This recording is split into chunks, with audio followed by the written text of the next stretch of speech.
Are you at a survival level? If we're talking about finances, survival level means that you're homeless, that you're penniless, that you have no resources. You literally are at the mercy of what's happening around you. You have nowhere to live, you have the clothes on your back, barely surviving. Struggle, I suspect that's where more people are at than being homeless and penniless on the street. The struggle level leads to the next level, which is stable. Stable. The stable level leads to level 4, the secure level, and the secure level leads to level 5, the strong level.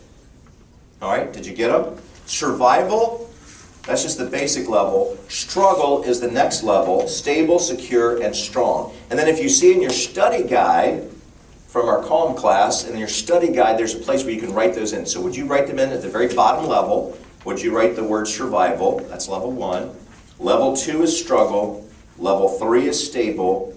Level 4 is secure. Level 5 is strong. And as you're writing those in, I want you to make it very personal. Where are you? Which level are you at? If we were talking about budget and finances, which level are you on? If you say, Dwight, I'm barely surviving, okay? Barely surviving means that you don't have enough resources. Last night, 80% of the people on this planet went to bed, and their biggest struggle was for food and clean water. Their biggest struggle was for food, something to eat for them and for their children, and for clean water. Is that where you are at? That would be at the most basic level of survival. Yeah, Tim? We had a friend who went to Cuba a few years ago, and he said that when he visited there, the thing on every man's mind was, how will I feed my children tomorrow? Exactly what Tim was saying. How can I feed my kids tomorrow? That's bare bones basic survival. Are you at a survival level? And because we're posting this on the internet, it's very possible that maybe you're watching this and you say, I'm at a bare bones survival level. Okay? You need to know where you're at to be able to move forward. The next level, though, is struggle. And I suspect a lot of people watching, or a lot of people here in our live audience in Orlando, you're at a struggle level. It's not easy. You're struggling. But you see, if you're at the struggle level, the goal, I want you to see these as steps. The goal of the struggle level is to move up to the stable level. Stable means you can pay your bills every week. Struggle means you have to rob Peter to pay Paul to make Mary wait. I mean, you're taking, everybody, it's like, okay, how can I, do the juggle? That's the struggle level. The stable level, and this week on the television show on TV 45, and doing the research, I saw that a little more than half of the people in the United States now have a good credit score. A little more than half, coming out of the Great Recession, have really paid attention to paying their debt down, putting money back in savings, what the greatest generation always did. A little more than half in the U.S., which is extremely encouraging. You see, they move from struggling, barely hanging on. No, they're stable. But the goal isn't to stay at stable. The next level is to be secure, to say, that's not really a struggle anymore. And then the final level is strong. Now, we've been talking about finances, but let me shift gears. So, in your relationships, in your marriage, would you say that your marriage is at a survival level? I mean, your marriage could end at any moment. Is it at a struggle level where it's not pretty? Is it stable? It's just okay. Just average. Or is it really secure? It's a source of incredible security inside, or is it a source of strength? Is your marriage strong? I will say publicly how much I appreciate Sheila Bain, and I will say to my shame how much I took her for granted until I had a heart attack.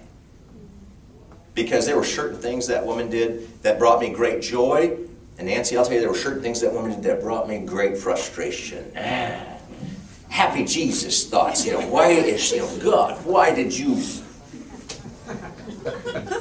Her mannerisms, and I've shared this with Sheila, it's not a secret, I've shared it with our kids. Her mannerisms, she says, Alicia, you'll appreciate this, she said that her mannerisms were almost as annoying as mine. But she said I had her beat.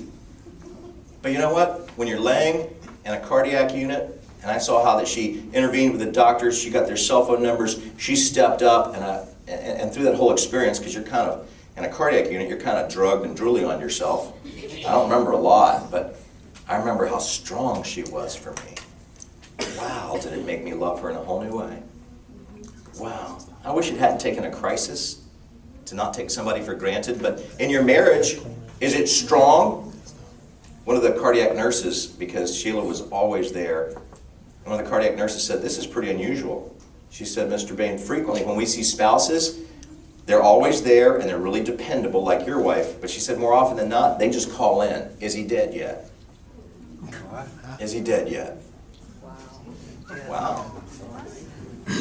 Now some of you are thinking about your own marriage partner right now. It's like, babe, so if that was me, I mean, are we going to pull the plug really fast, or are we going to maybe give me a day or two, Oh yeah, pull the plug, pull the plug, pull the plug. Make sure that insurance is paid up. That's right. That's the way it works. Is your insurance paid? Pull the plug. Pull the plug. So when you think about your marriage, which step are you on? When you think about your relationship with your children, which step are you on? When you think about maybe your job, do you work in an industry that's barely surviving? Do you work in an industry that's struggling? I mean, the most dangerous place to be right now in America is in my age group. Guys who in the later years of life, Anglo white males, because our age group is really struggling. It used to be up until recent times, and within the last 30 years, old white guys ran everything. And now, for the first time in American history, no, oh, you're too old. I mean, if you have ever heard of age discrimination, I want you to know it's real. When guys go out to the job market, if they're 50, 55, definitely 60 or older, wow, job market is not real kind right now. However, if you're a 31-year-old computer whiz kid, male, female, or any particular ethnic orientation, that person can get employed. But if you're 55, 60, 65, and you still want to work, it is tough. So where are you at with your job? What step are you on? Hey, here's a bigger one. What step are you on with God? In your walk with God, are you just barely surviving? You only talk to God when you slam your finger? Jesus. You only talk to God when you're in a crisis? God, if you'll get me out of this mess, I promise you I'll be a missionary to Zimbabwe. How many times do people make promises to God? Is your walk with God, is it struggling? Is your walk with God just stable? Is your walk with God secure? You know that you know that you know that you know that you're walking with Jesus. If they came in with the machine guns today and said, renounce Christ or go to the concentration camp, is your walk with God so secure that you would say, nothing matters but my walk with Christ? Is your walk with God strong? What level are you on?